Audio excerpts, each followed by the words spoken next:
So despite all this praise, when the Prophet was leaving this world, what happened? Now in the Masa'ib, inshallah, we'll speak about that, but in this part of the lecture, let's talk about how the Muslims changed. The Holy Messenger leaves this world. Within poetry, they say that the grave of the Prophet had not yet dried, and the Muslims betrayed the family of the Prophet. Why? A few days after the Prophet left this world, certain individuals usurped the Khilafah of Amir al-Mu'mineen alayhi salam. Not only did they usurp the Khilafah, but Az-Zahra had a land called Fadak. Now, this land, for those who don't know, in Islam there are two types of land. There's Male Fay, there's Male Ghanima. Male Ghanima means if you fought in a war, you rode a horse or a camel, you have a part of that land, it belongs to you because you worked for it. Male Fay is you have no right. No horses were ridden, no camels were ridden. The sole property of this is to the person it's gifted to. Fadak is not Male Ghanima, Fadak is Male Fay. Why? Because the Jews had given this land to the Prophet as a gift. Muslims have no right on this land.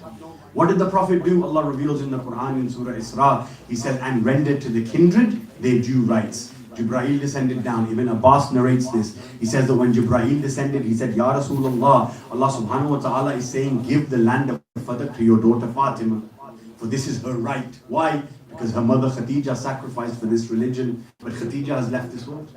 So how does Allah recompense Khadija? Through her daughter Zahra. So Fadak is not a materialistic land in this world. Fadak is the promise of Allah to Khadija. But because Khadija salamullahi alayha has died, this land was given to the daughter.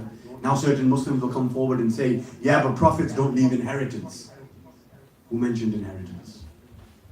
If your father gifts you something in his lifetime, is that inheritance? No. It's your property. Because you'll notice in the khutbah of Fadak, when a Zahra comes to the mosque and speaks to the two la'in that stole her land, she doesn't say straight away, give me my inheritance. No. She looks towards the first man, the first zalim who stole the haqq of al-Muhammad, and she says to him, give me back the land that my father bestowed upon me. You see, the words are very important. Why is she asking for it back if she never had it? If it was inheritance, how is she already in possession of it? So what does she say? Give me back the land that my father bestowed upon me as a gift. And you know what he says? He says, I don't know if you're telling the truth. Okay. Who is this lady? She went to represent Allah at Mubahilah. She was the only truthful Siddiqah in the whole of Medina. And you are now going to say to her, I don't know if you're telling the truth. So she says, okay, what proof do you need?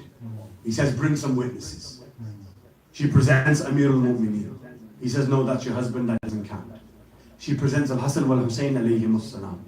No, they're your children, that doesn't count. She presents Ayman in front as a witness. He says, a woman's gawahi in Islam equates 2 women to 1 man. Ayman is half a witness. She's not a full witness. Do you have any other witnesses? She then presents a document, a piece of paper, where the Prophet had bestowed Fadak to his daughter during his lifetime. She gives that piece of paper to him. Narrations mention that the second zalim, the bigger one, he ripped it all up in front of her eyes. Now she says, okay, if you're not going to give me Fadak as my right, now I will ask you to give it to me as the laws of inheritance.